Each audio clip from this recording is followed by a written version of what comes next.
चातुर्न वर्ण व्यवस्था, पृथ्वी विभाग और अन्नादि की उत्पत्ति का वर्णन। श्री मैत्रेय जी बोले, हे भगवान, आपने जो अर्वाक श्रोता मनुष्यों के विषय में कहा, उनकी सृष्टि ब्रह्मा जी ने किस प्रकार की, ये विस्तार पूर्वक कहिए।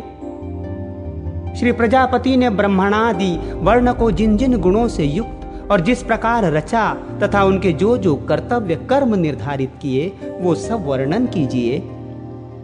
श्री पराशर जी बोले, हे द्विजश्रेष्ठ, जगत रचना की इच्छा से युक्त सत्य संकल्प श्री ब्रह्मा जी के मुख से पहले सत्व प्रधान प्रजा उत्पन्न हुई। तदनंतर उनके वक्ष स्थल से रज प्रधान तथा जंघाओं से रज और तम विशिष्ट सृष्टि हुई। हे द्विजोत्तम, चरणों से ब्रह्मा जी ने एक और प्रकार की प्रजा उत्पन्न की, वो तमः प्रधान थी। ये ही सब चारों वर्ण हुए।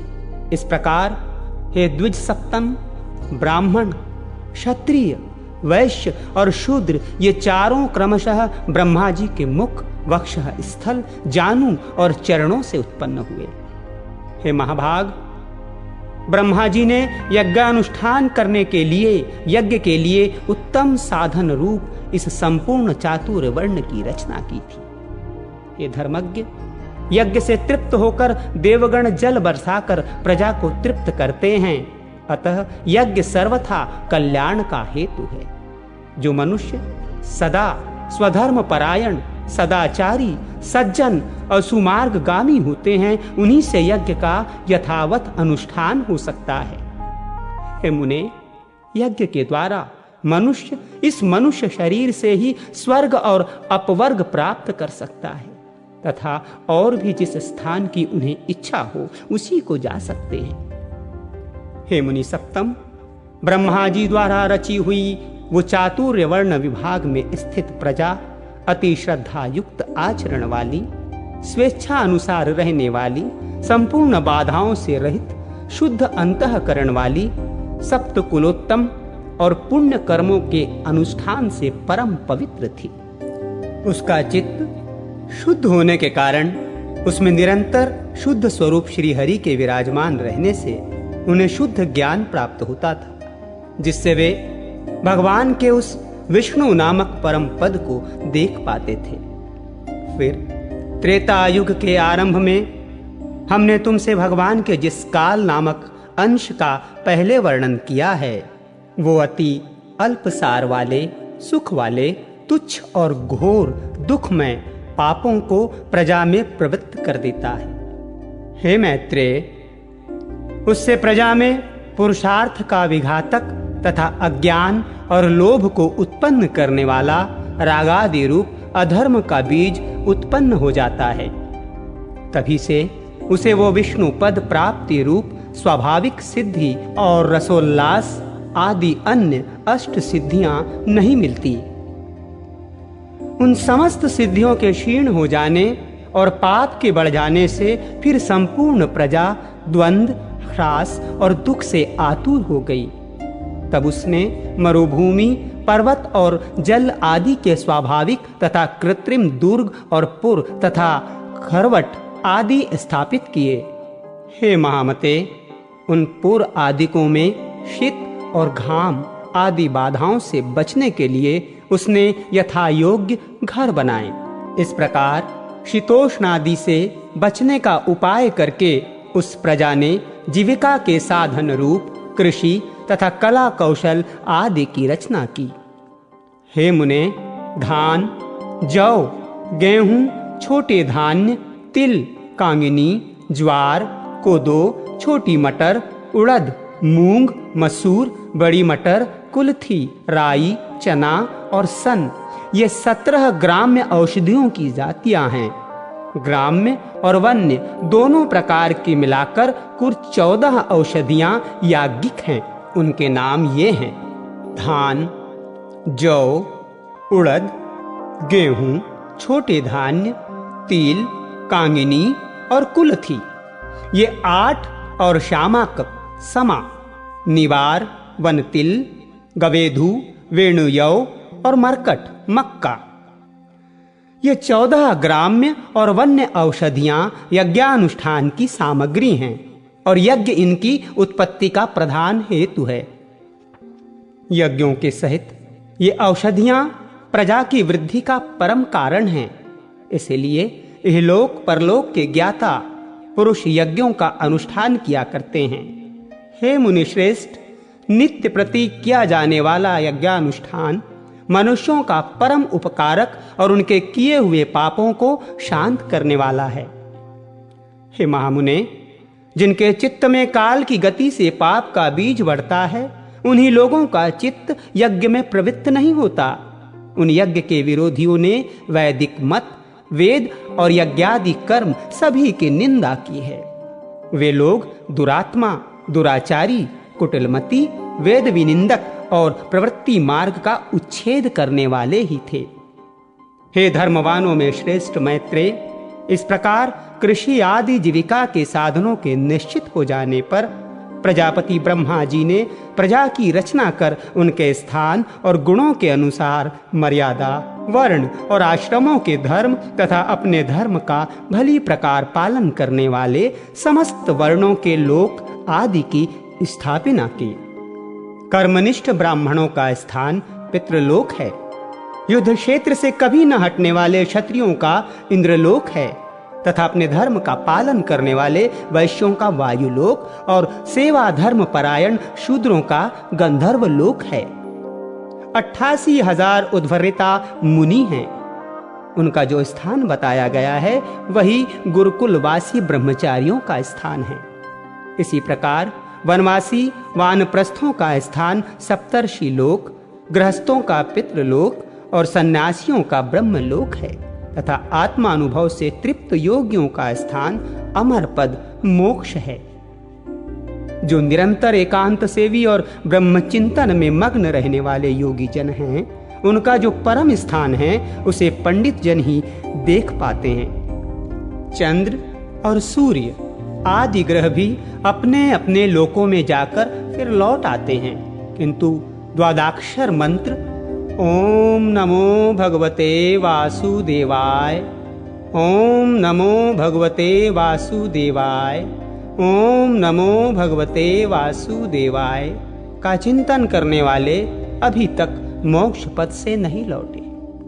तामिश्र, अंधता मिश्र, महारौरव रौरव, असिपत्रवन, घोर कालसूत्र और अविचिक आदि जो नरक हैं, वे वेदों की निंदा और यज्ञों का उच्छेद करने वाले तथा स्वधर्म विमुख पुरुषों के स्थान कहे गए हैं।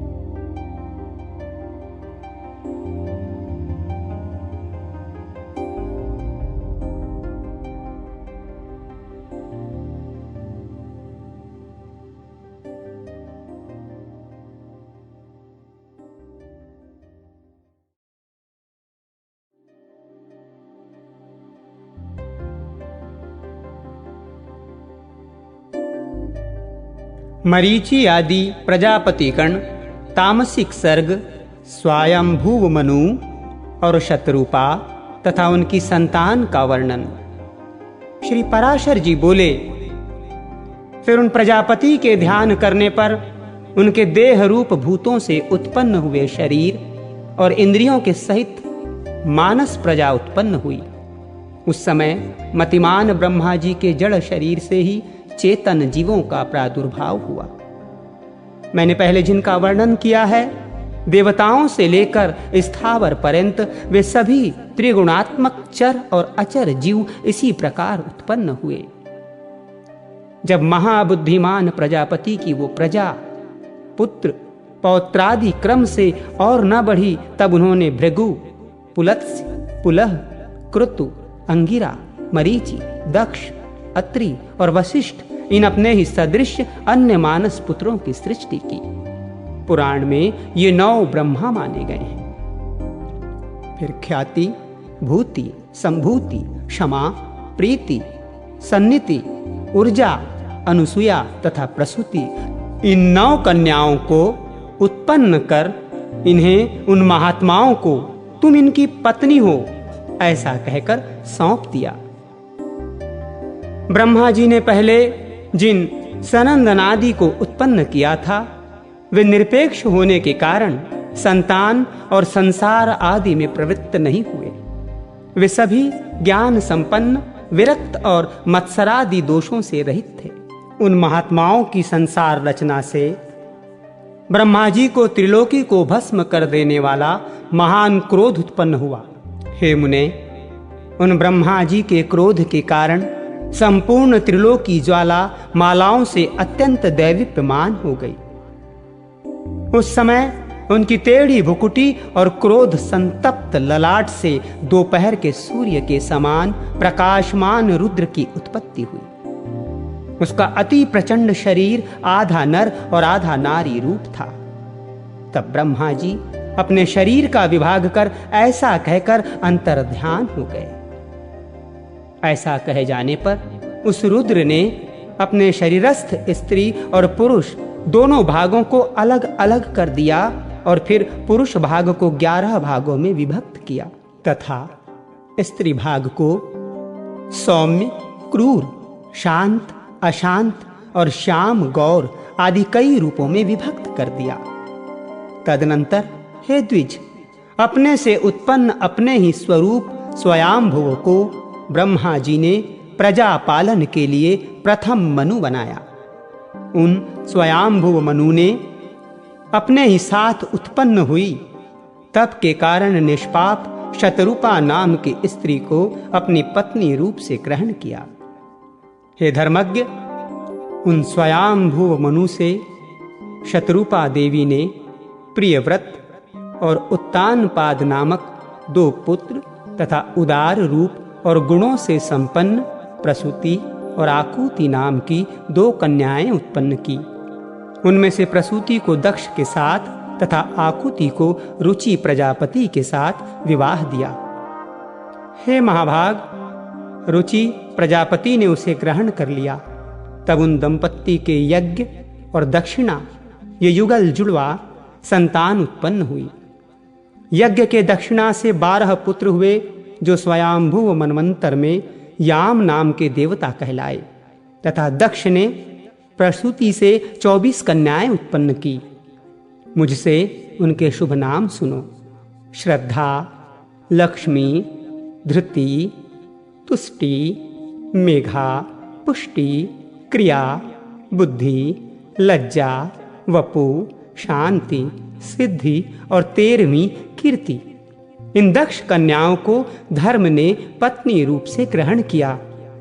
इनसे छोटी शेष 11 कन्याएं ख्याति, सती, संभूति, स्मृति, प्रीति, क्षमा, संतति, अनुसुया, ऊर्जा, स्वाहा और स्वधा थी।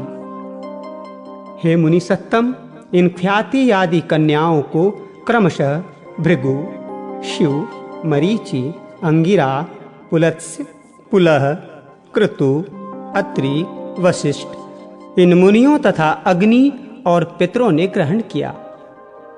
श्रद्धा से काम, चला, लक्ष्मी से दर्प, धृति से नियम, तुष्टि से संतोष और पुष्टि से लोभ की उत्पत्ति हुई तथा मेघा से श्रुत, क्रिया से दंड, नय और विनय, बुद्धि से बोध, लज्जा से विनय, वपु से उसका पुत्र व्यवसाय, शांति से क्षेम, सिद्धि से सुख और कीर्ति से यश का जन्म हुआ। ये ही धर्म के पुत्र हैं। रति ने काम से धर्म के पौत्र हर्ष को उत्पन्न किया। अधर्म की स्त्री हिंसा थी, उससे अनृत नामक पुत्र और निकृति नाम की कन्या उत्पन्न हुई। उन दोनों से भय और नरक नाम के पुत्र तथा उनकी पत्नियां माया और वेदना नाम की कन्याएं हुई। उनमें से माया ने समस्त प्राणियों का संहार करता मृत्यु नामक पुत्र उत्पन्न किया। वेदना ने भी रौरव नरक के द्वारा अपने पुत्र दुख को जन्म दिया और मृत्यु से व्याधि, जरा, शोक, तृष्णा और क्रोध की उत्पत्ति हुई। ये सब अधर्म रूप हैं और दुखोत्तर नाम से प्रसिद्ध हैं, क्योंकि इनसे परिणाम में दुख ही प्राप्त होता है। इनके न कोई स्त्री और न कोई संतान, ये सब उद्भरेतता है। हे मुनि कुमार, ये भगवान विष्णु के बड़े भयंकर रूप हैं और ये ही संसार के नित्य प्रलय के कारण होते हैं। हे महाभाग, दक्ष, मरीचि, अत्रि और भृगु आदि प्रजापति गण इस जगत के नित्य सर्ग के कारण हैं, तथा मनु और मनु के पराक्रमी, सन्मार्ग परायण और शूरवीर पुत्र राजागण इस संसार की नित्य स्थिति के कारण हैं। श्री मैत्रेय जी बोले, हे ब्रह्मन, आपने जो नित्य स्थिति, नित्य सर्ग और नित्य प्रलय का उल्लेख किया, सो कृपा करके मुझसे इनका स्वरूप वर्णन कीजिए।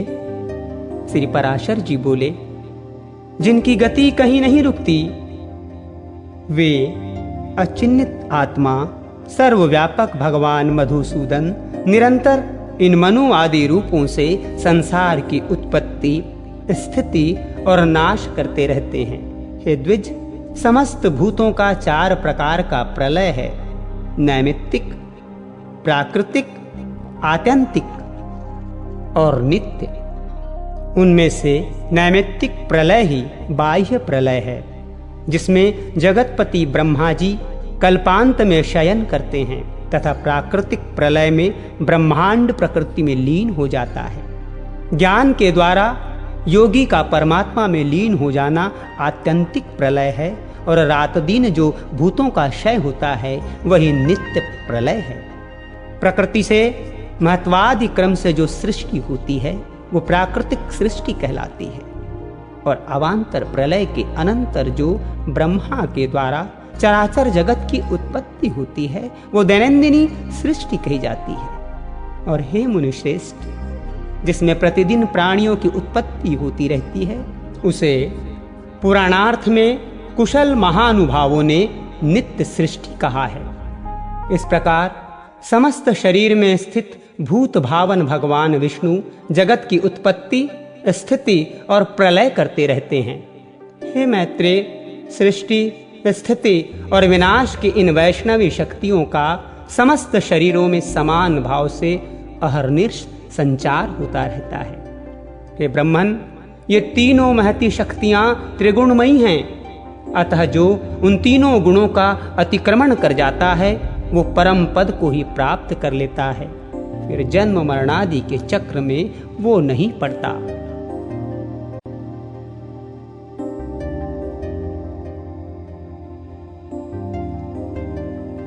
रौद्र सृष्टि और भगवान तथा लक्ष्मी जी की सर्वव्यापकता का वर्णन। श्री पराशर जी बोले, हे महामुने, मैंने तुमसे ब्रह्मा जी के तामस सर्ग का वर्णन किया, अब मैं रुद्र सर्ग का वर्णन करता हूं, सो सुनो। कल्प आदि में अपने समान पुत्र उत्पन्न होने के लिए चिंतन करते हुए ब्रह्मा जी की गोद में नीललोहित वर्ण के एक कुमार का प्रादुर्भाव हुआ। हे द्विजोत्तम, जन्म के अनंतर ही वो जोर जोर से रोने और इधर उधर दौड़ने लगा। उसे रोता देख ब्रह्मा जी ने उससे पूछा, तू क्यों रोता है? उसने कहा, मेरा नाम रखो। तब ब्रह्मा जी बोले, हे देव, तेरा नाम रुद्र है, अब तू मत रो, धैर्य धारण कर। ऐसा कहने पर भी वो 7 बार और रोया। तब भगवान ब्रह्मा जी ने उसके 7 नाम और रखे तथा उन 8 के स्थान स्त्री और पुत्र भी निश्चित किए। हे द्विज, प्रजापति ने उसे भव, शर्व, ईशान, पशुपति, भीम, उग्र और महादेव कहकर संबोधन किया। यही उसके नाम रखे और इनके स्थान भी निश्चित किए। सूर्य, जल, पृथ्वी, वायु, अग्नि, आकाश, यज्ञ में दीक्षित ब्राह्मण और चंद्रमा, ये क्रमशः उनकी मूर्तियां हैं। हे द्विजश्रेष्ठ, रुद्र आदि नामों के साथ उन सूर्य आदि मूर्तियों की क्रमशः सुरवचला, उषा, विकेशी, अपरा, शिवा, स्वाहा, दिशा, दीक्षा और रोहिणी नाम की पत्नियां हैं। हे महाभाग, अब उनके पुत्रों के नाम सुनो। उन्हीं के पुत्र पौत्रादिकों से ये संपूर्ण जगत परिपूर्ण है। शनैश्वर, शुक्र, लोहितांग, मनोजव, स्कंद, सर्ग, संतान और बुध ये क्रमशः उनके पुत्र हैं। ऐसे भगवान रुद्र ने प्रजापति दक्ष की अनिंदता पुत्री सती को अपनी भार्या रूप से ग्रहण किया। हे द्विज सत्तम, उस सती ने दक्ष पर कुपित होने के कारण अपना शरीर त्याग दिया था। फिर वो मेना के गर्भ से हिमाचल की पुत्री उमा हुई। भगवान शंकर ने उस अनन्य परायणा उमा से फिर भी विवाह किया। भृगु के द्वारा ख्याति ने धाता और विधाता नामक 2 देवताओं को तथा लक्ष्मी जी को जन्म दिया, जो भगवान विष्णु की पत्नी हुई। श्री मैत्रेय जी बोले, भगवान, सुना जाता है कि लक्ष्मी जी तो अमृत मंथन के समय क्षीर सागर से उत्पन्न हुई थी। फिर आप ऐसा कैसे कहते हैं कि वे भृगु के द्वारा ख्याति से उत्पन्न हुई? श्री पराशर जी बोले, हे द्विजोत्तम, भगवान का कभी संग न छोड़ने वाली जगत जननी लक्ष्मी जी तो नित्य ही हैं, और जिस प्रकार श्री विष्णु भगवान सर्वव्यापक हैं, वैसे ही ये भी हैं। विष्णु अर्थ है और वे वाणी है, हरि नियम है और ये नीति हैं। भगवान विष्णु बोध हैं और ये बुद्धि हैं, तथा वे धर्म हैं और ये सत्क्रिया हैं। हे मैत्रेय, भगवान जगत के सृष्टा हैं और लक्ष्मी जी सृष्टि हैं। श्री हरि भूधर पर्वत अथवा राजा हैं और लक्ष्मी जी भूमि हैं, तथा भगवान संतोष है और लक्ष्मी जी नित्य तुष्टि हैं। भगवान काम हैं और लक्ष्मी जी इच्छा हैं। वे यज्ञ हैं और ये दक्षिणा है। श्री जनार्दन पुरोडाश हैं और देवी लक्ष्मी जी आज्याहुति हैं, ध्रुत की आहुति हैं। हे मुने, मधुसूदन यजमान ग्रह हैं और लक्ष्मी जी पत्नीशाला है। श्री हरि युप हैं और लक्ष्मी जी चिति हैं, और भगवान कुशा हैं और लक्ष्मी जी इध्म्या हैं। भगवान साम स्वरूप हैं और श्री कमला देवी उद्विती है। जगतपति भगवान वासुदेव उताशन हैं और लक्ष्मी जी स्वाहा हैं। हे द्विजोत्तम, भगवान विष्णु शंकर हैं और श्री लक्ष्मी जी गौरी हैं, तथा हे मैत्रेय, श्री केशव सूर्य हैं और कमल वासिनी श्री लक्ष्मी जी उनकी प्रभा हैं। श्री विष्णु पितृगण हैं और श्री कमला नित्य पुष्टदायिनी स्वधा है। विष्णु अति वितीर्ण सर्वात्मक अवकाश हैं और लक्ष्मी जी स्वर्ग लोक हैं।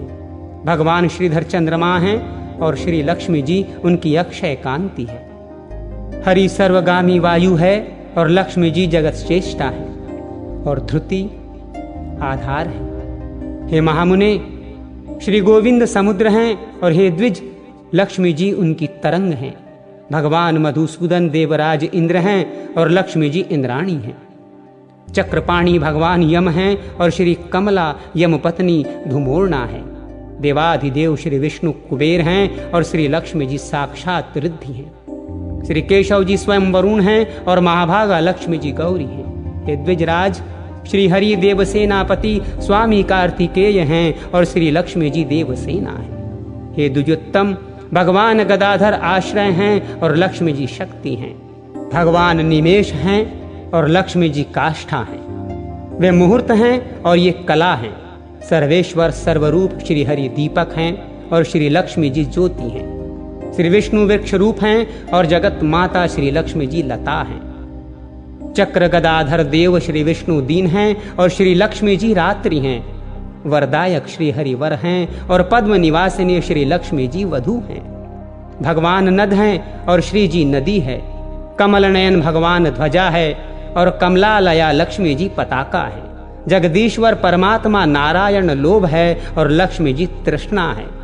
तथा हे मैत्रेय, रति और राग भी साक्षात श्री लक्ष्मी और गोविंद रूप ही हैं। अधिक क्या कहा जाए। संक्षेप में ये कहना चाहिए कि देव तिर्यक और मनुष्य आदि में पुरुषवाची भगवान हरि है और स्त्रीवाची श्री लक्ष्मी जी, इनके परे और कोई नहीं है।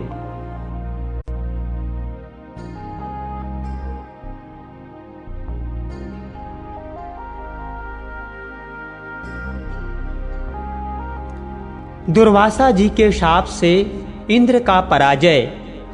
ब्रह्मा जी की स्तुति से प्रसन्न हुए भगवान का प्रकट होकर देवताओं को समुद्र मंथन का उपदेश करना तथा देवता और दैत्यों का समुद्र मंथन।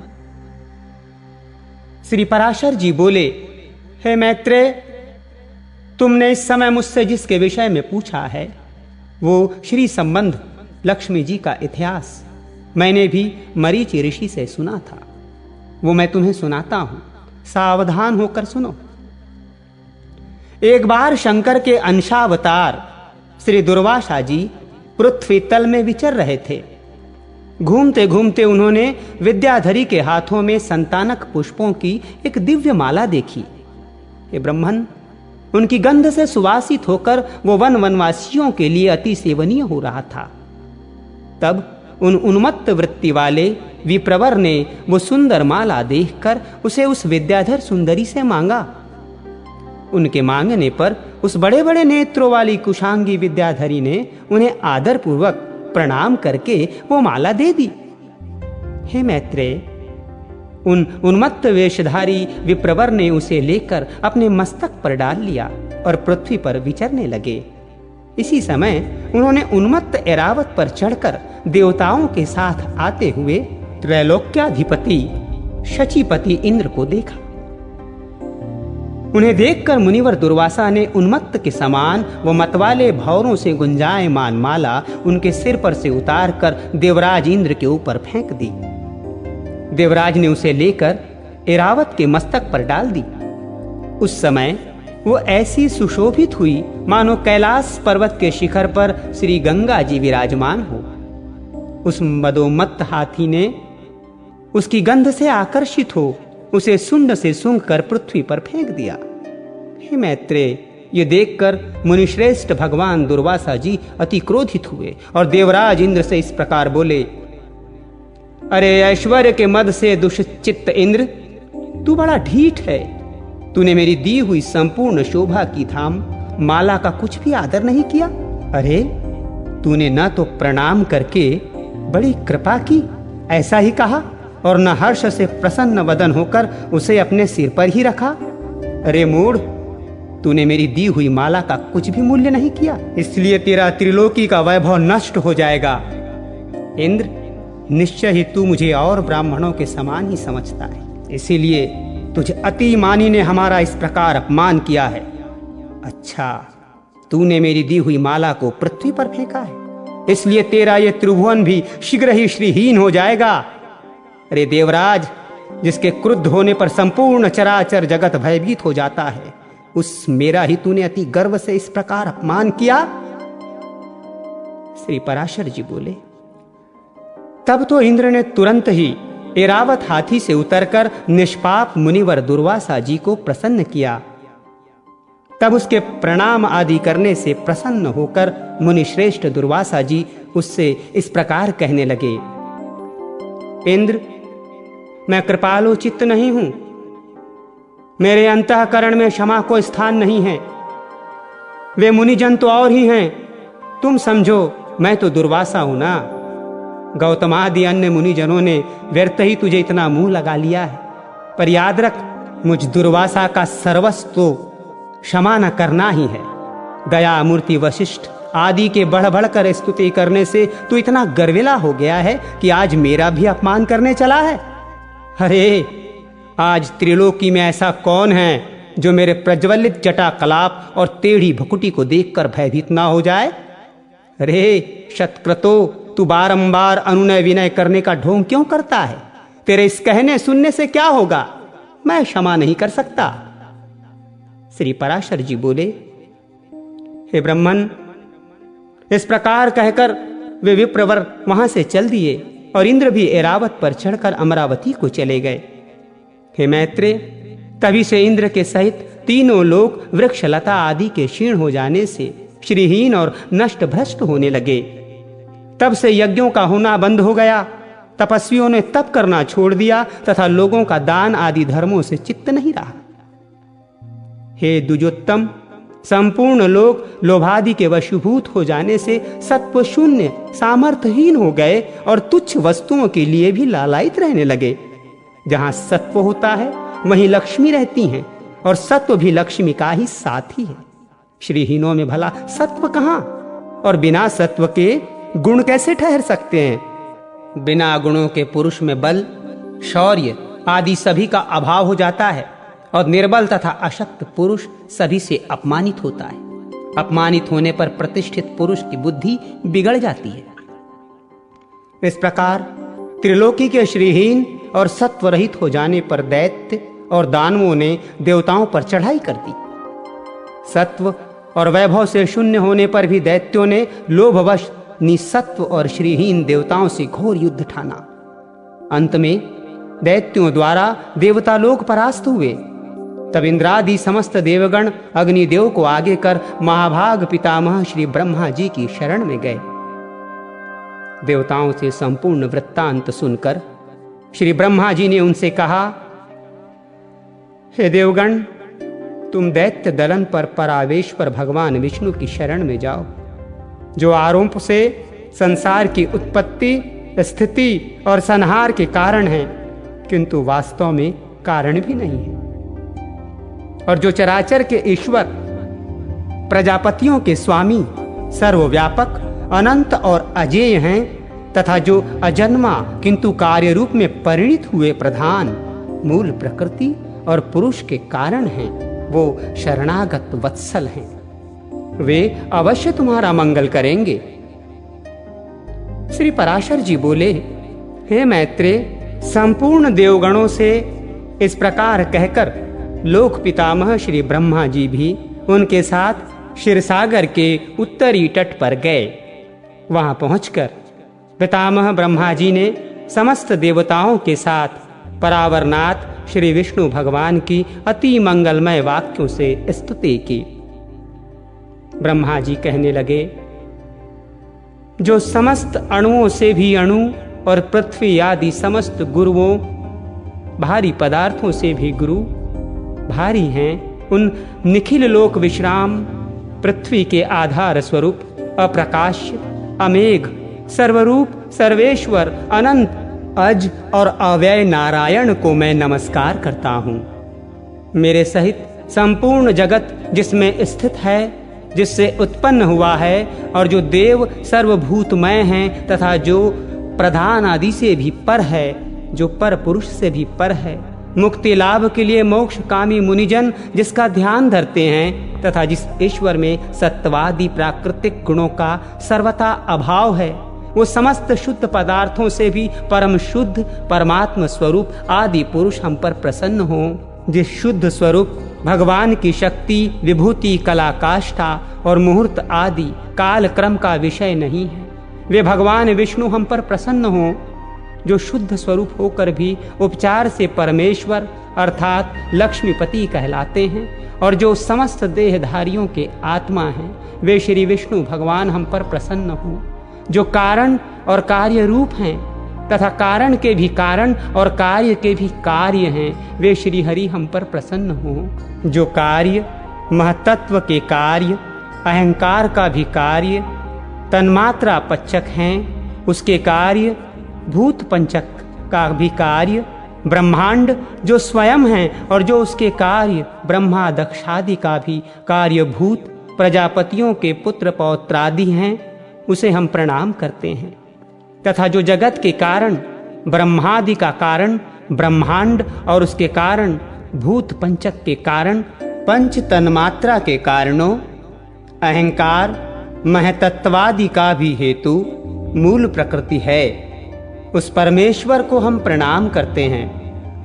जो भोक्ता और भोग्य, सृष्टा और सृज्य तथा कर्ता और कार्य रूप स्वयं ही है, उस परम पद को हम प्रणाम करते हैं। जो विशुद्ध बोध स्वरूप, नित्य, अजन्मा, अक्षय, अव्यय, अव्यक्त और अविकारी है, वही विष्णु का परम पद पर स्वरूप है। जो न स्थूल है, जो न सूक्ष्म और न किसी अन्य विशेषण का विषय है, वही भगवान विष्णु का नित्य निर्मल परम पद है। हम उसको प्रणाम करते हैं। जिसके अयुतांश 10,000वें अंश, अयुतांश में ये विश्व रचना की शक्ति स्थित है, तथा जो परब्रह्म स्वरूप है, उस अव्यय को हम प्रणाम करते हैं। नित्य युक्त योगी गण अपने पुण्य पापादि का क्षय हो जाने पर ओमकार द्वारा चिंतनीय जिस अविनाशी पद का साक्षात्कार करते हैं, वही भगवान विष्णु का परम पद है, जिसको देवगण, मुनिगण, शंकर और मैं कोई भी नहीं जान सकते। वही परमेश्वर श्री विष्णु का परम पद है। जिस अभूतपूर्व देव की ब्रह्मा, विष्णु और शिवरूप शक्तियां हैं, वही भगवान विष्णु का परम पद है। हे सर्वेश्वर, हे सर्वभूतात्मन, हे सर्वरूप, हे सर्वाधार, हे अच्युत, हे विष्णु, हम भक्तों पर प्रसन्न होकर हमें दर्शन दीजिए। श्री पराशर जी बोले। ब्रह्मा जी के इन उद्गारों को सुनकर देवगण भी प्रणाम करके बोले, प्रभो, हम पर प्रसन्न होकर हमें दर्शन दीजिए। हे जगद्धाम, सर्वगत अच्युत, जिसे भगवान ब्रह्मा जी भी नहीं जानते, आपके उस परम पद को हम प्रणाम करते हैं। तदनंतर ब्रह्मा और देवगणों के बोल चुकने पर बृहस्पति आदि समस्त देवर्षिगण कहने लगे, जो परम स्तवनीय आद्य यज्ञ पुरुष हैं और पूर्वजों के भी पूर्व पुरुष हैं, उन जगत के रचयिता निर्विशेष परमात्मा को हम नमस्कार करते हैं। हे भूत भव्येश यज्ञ मूर्तिधर भगवन, हे अव्यय, हम सब शरणागतों पर आप प्रसन्न होइए और दर्शन दीजिए। हे नाथ, हमारे सहित ये ब्रह्मा जी, रुद्रों के सहित भगवान शंकर, 12 आदित्यों के सहित भगवान पुषा, अग्नियों के सहित पावक और ये दोनों अश्वनी कुमार, 8 वसु, समस्त मरुद्रण, साध्य गण, विश्वे देव तथा देवराज इंद्र, ये सभी देवगण दैत्य सेना से पराजित होकर अति प्रणत हो आपकी शरण में आए हैं। श्री पराशर जी बोले, हे मैत्रेय, इस प्रकार स्तुति किए जाने पर शंख चक्रधारी भगवान परमेश्वर उनके सम्मुख प्रकट हुए। तब उस शंख चक्र गदाधारी उत्कृष्ट तेजो राशिमय अपूर्व दिव्य मूर्ति को देखकर पितामह आदि समस्त देवगण अति विनय पूर्वक प्रणाम कर शोभवश चकित नयन हो उन कमला नयन भगवान के स्तुति करने लगे। देवगण बोले, हे प्रभो, आपको नमस्कार है, नमस्कार है। आप निर्विशेष हैं, तथापि आप ही ब्रह्मा हैं, आप ही शंकर हैं, तथा आप ही इंद्र, अग्नि, पवन, वरुण, सूर्य और यमराज हैं। हे देव, वसुगण, मरुदुण, साध्यगण और विश्वे देवगण भी आप ही हैं, तथा आपके सम्मुख जो ये देव समुदाय है, हे जगत सृष्टा, वो भी आप ही हैं, क्योंकि आप सर्वत्र परिपूर्ण हैं। आप ही यज्ञ हैं, आप ही वक्षकार हैं, तथा आप ही ओमकार और प्रजापति हैं। हे सर्वात्मन, विद्या, वेद और संपूर्ण जगत आप ही का स्वरूप तो है। हे विष्णु, दैत्यों से परास्त हुए हम आतुर होकर आपकी शरण में आए हैं। हे सर्वस्वरूप, आप हम पर प्रसन्न होइए और अपने तेज से हमें सशक्त कीजिए। हे प्रभु, जब तक जीव संपूर्ण पापों को नष्ट करने वाले आपकी शरण में नहीं आ जाता, तभी तक उसमें दीनता, इच्छा, मोह और दुख आदि रहते हैं। हे प्रसन्न आत्मन, हम शरणागतों पर आप प्रसन्न होइए और हे नाथ, अपनी शक्ति से हम सब देवताओं के खोए हुए तेज को फिर बढ़ाइए। श्री पराशर जी बोले, विनित देवताओं द्वारा इस प्रकार स्तुति किए जाने पर विश्वकर्ता भगवान हरि प्रसन्न होकर इस प्रकार बोले, हे देवगण, मैं तुम्हारे तेज को फिर बढ़ाऊंगा। तुम इस समय मैं जो कुछ कहता हूं वो करो। तुम दैत्यों के साथ संपूर्ण औषधियां लाकर अमृत के लिए क्षीर सागर में डालो और मंदराचल को मथानी और वासुकी नाग का नेति बनाकर उसे दैत्य और दानवों सहित मेरी सहायता से मतकर अमृत निकालो।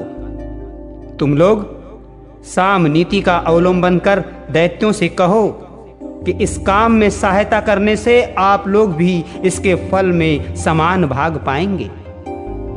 समुद्र के मथने पर उससे जो अमृत निकलेगा, उसका पान करने से तुम सबल और अमर हो जाओगे।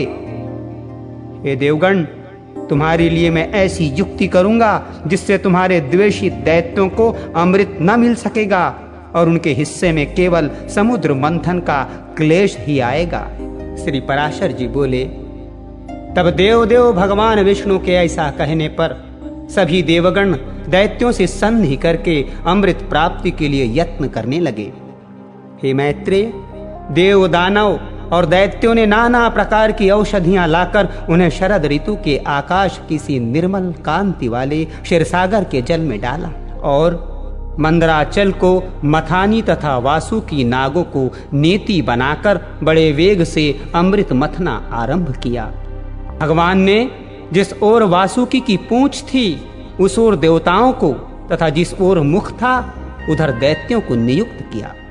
महातेजस्वी वासुकी के मुख से निकलते हुए निश्वासाग्नि से झुलसकर सभी दैत्यगण निस्तेज हो गए और उसी श्वास वायु से विक्षिप्त हुए मेघों के पूंछ की ओर बरसते रहने से देवताओं की शक्ति बढ़ती गई। हे महामुने, भगवान स्वयं कूर्म रूप धारण कर क्षीरसागर में घूमते हुए मंदराचल के आधार हुए और वे ही चक्र गदाधर भगवान अपने एक अन्य रूप से देवताओं में और एक रूप से दैत्यों में मिलकर नागराज को खींचने लगे थे। तथा हे मैत्रेय, एक अन्य विशाल रूप से जो देवता और दैत्यों को दिखाई नहीं देता था, श्री केशव ने ऊपर से पर्वत को दबा रखा था। भगवान श्रीहरि अपने तेज से नागराज वासुकी में बल का संचार करते थे और अपने अन्य तेज से वे देवताओं का बल बढ़ा रहे थे। इस प्रकार देवता और दानवों द्वारा क्षीर समुद्र के मथे जाने पर पहले हवि यज्ञ सामग्री की आश्रय रूपा सरपूजिता कामधेनु उत्पन्न हुई।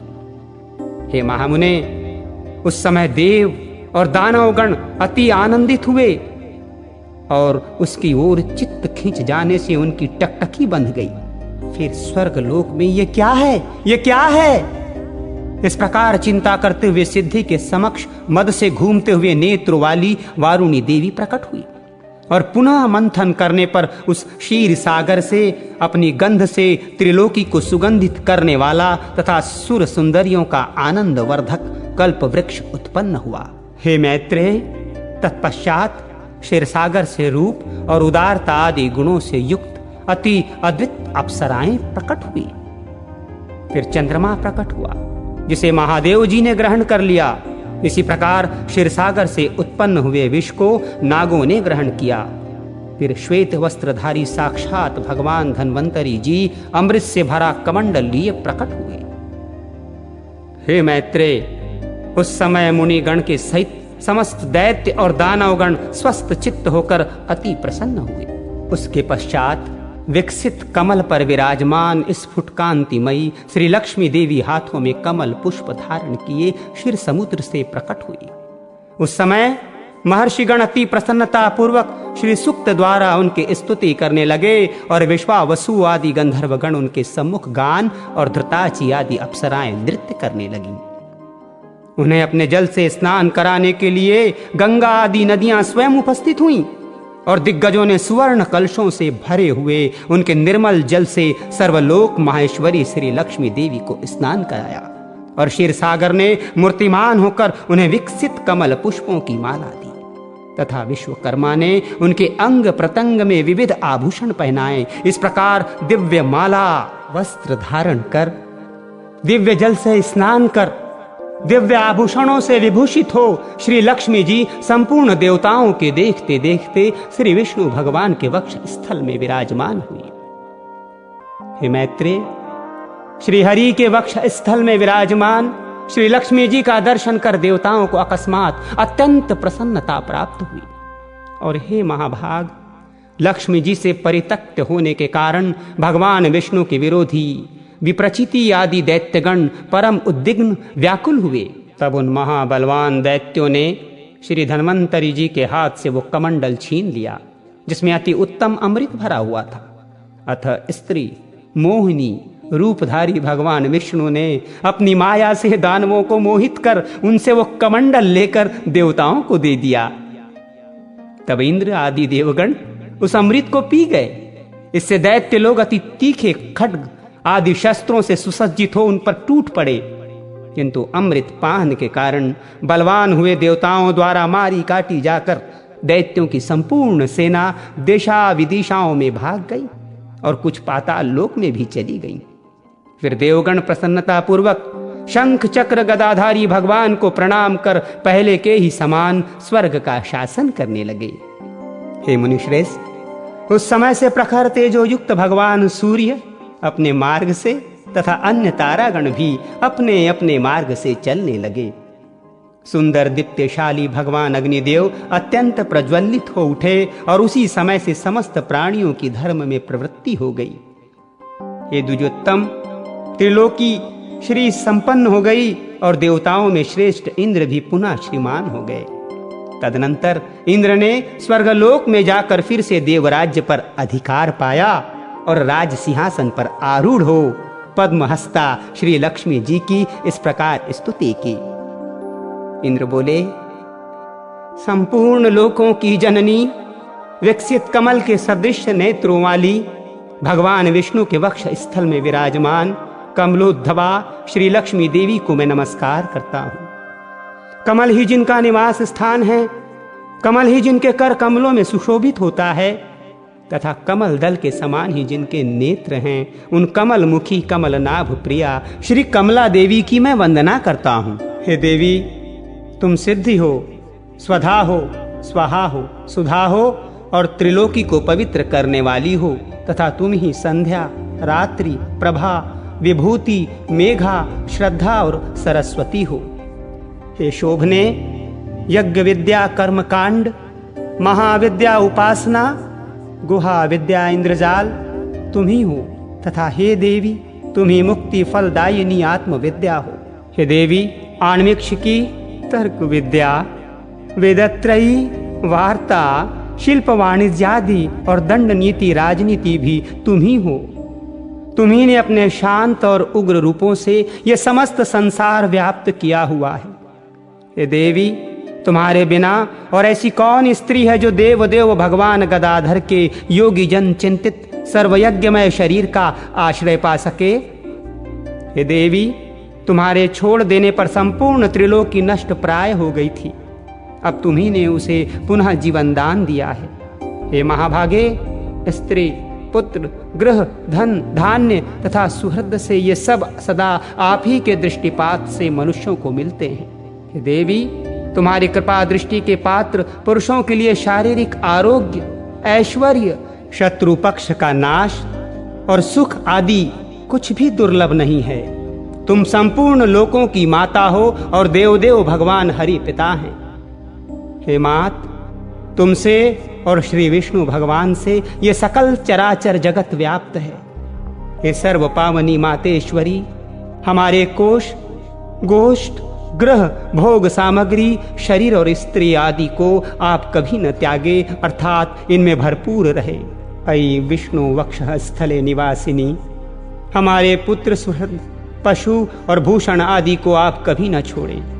हे अमले, जिन मनुष्यों को तुम छोड़ देती हो उन्हें सत्व, मानसिक बल, सत्य, शौच और शील आदि गुण भी शीघ्र ही त्याग देते हैं, और तुम्हारी कृपा दृष्टि होने पर तो गुणहीन पुरुष भी शीघ्र ही शील आदि संपूर्ण गुण और कुलीनता तथा ऐश्वर्य आदि से संपन्न हो जाते हैं। हे देवी, जिस पर तुम्हारी कृपा दृष्टि है वही प्रशंसनीय है, वही गुणी है, वही धन्य भाग्य है, वही कुलीन और बुद्धिमान है, वही शूरवीर और पराक्रमी है। हे विष्णु प्रिय, हे जगत जननी, तुम जिससे विमुख हो उससे तो शील आदि सभी गुण तुरंत अवगुण रूप हो जाते हैं।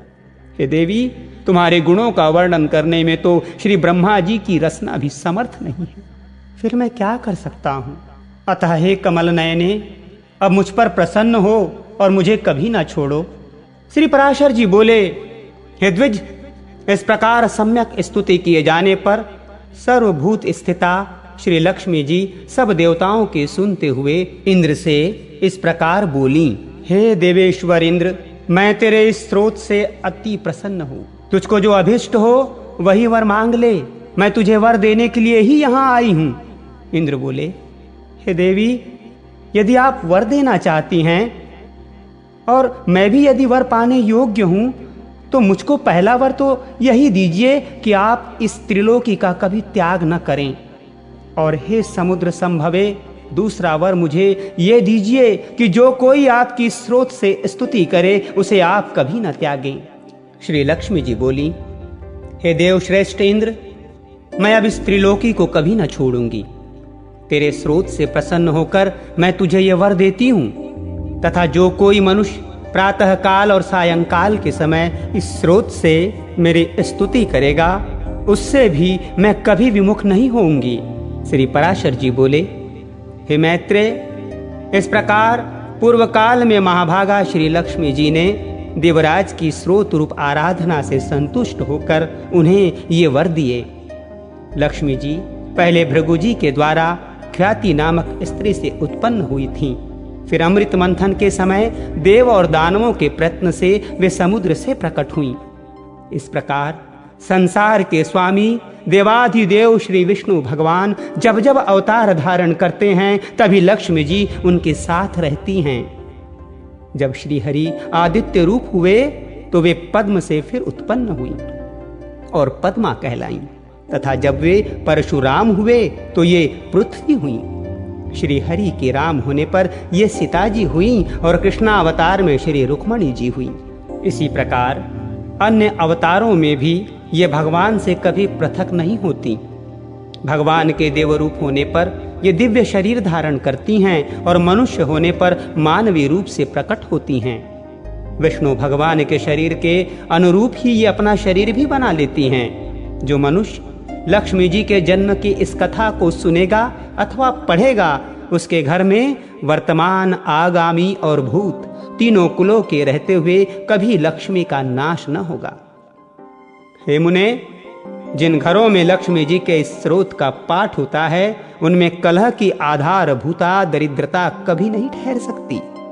हे ब्राह्मण, तुमने जो कुछ मुझसे पूछा था कि पहले भृगु जी की पुत्री होकर फिर लक्ष्मी जी क्षीर सागर से कैसे उत्पन्न हुई, सो मैंने तुमसे ये सब वृत्तांत कह दिया।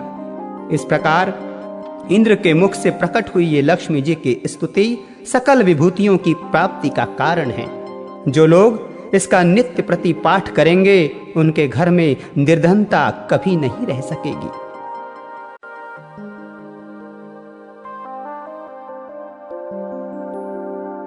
भृगु, अग्नि और अग्निशातादि पितरों की संतान का वर्णन।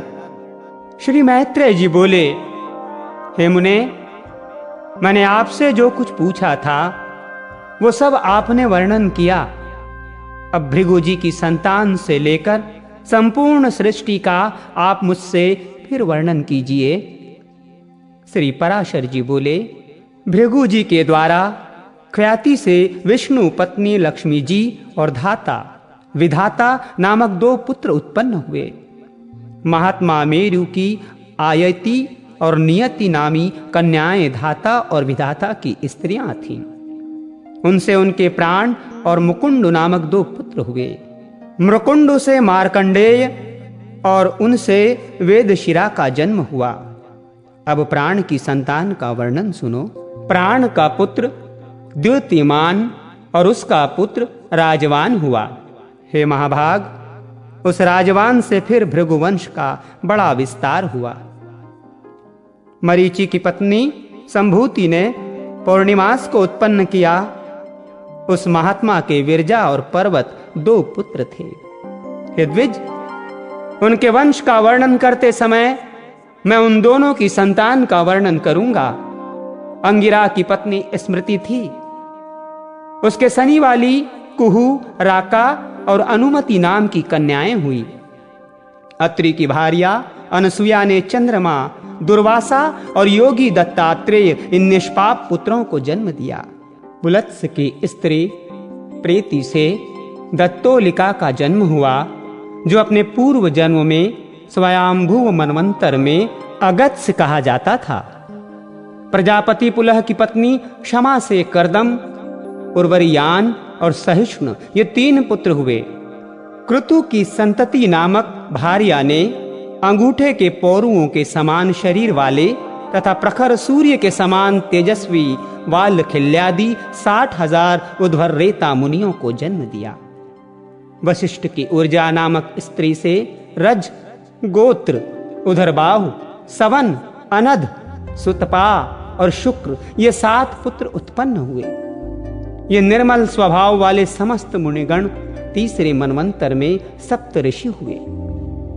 हे द्विज, अग्नि का अभिमानी देव जो ब्रह्मा जी का ज्येष्ठ पुत्र है, उसके द्वारा स्वाहा नामक पत्नी से अति तेजस्वी पावक, पवमान और जल को भक्षण करने वाला शुचि ये 3 पुत्र हुए। इन तीनों के प्रत्येक के 15-15 पुत्र के क्रम से 45 संतान हुई। पिता अग्नि और उसके 3 पुत्रों को मिलाकर ये सब अग्नि ही कहलाते हैं। इस प्रकार कुल 49 अग्नि कहे गए हैं। हे द्विज, ब्रह्मा जी द्वारा रचे गए जिन अग्निक, अग्निष्ठाता और साग्निक बहिर्षद आदि पितरों के विषय में तुमसे कहा था, उनके द्वारा स्वधा ने मेना और धारिणी नामक 2 कन्याएं उत्पन्न की। वे दोनों ही उत्तम ज्ञान से संपन्न और सभी गुणों से युक्त ब्रह्मवादिनी तथा योगिनी थीं। इस प्रकार ये दक्ष कन्याओं की वंश परंपरा का वर्णन किया। जो कोई श्रद्धा पूर्वक इसका स्मरण करता है वो निसंतान नहीं रहता।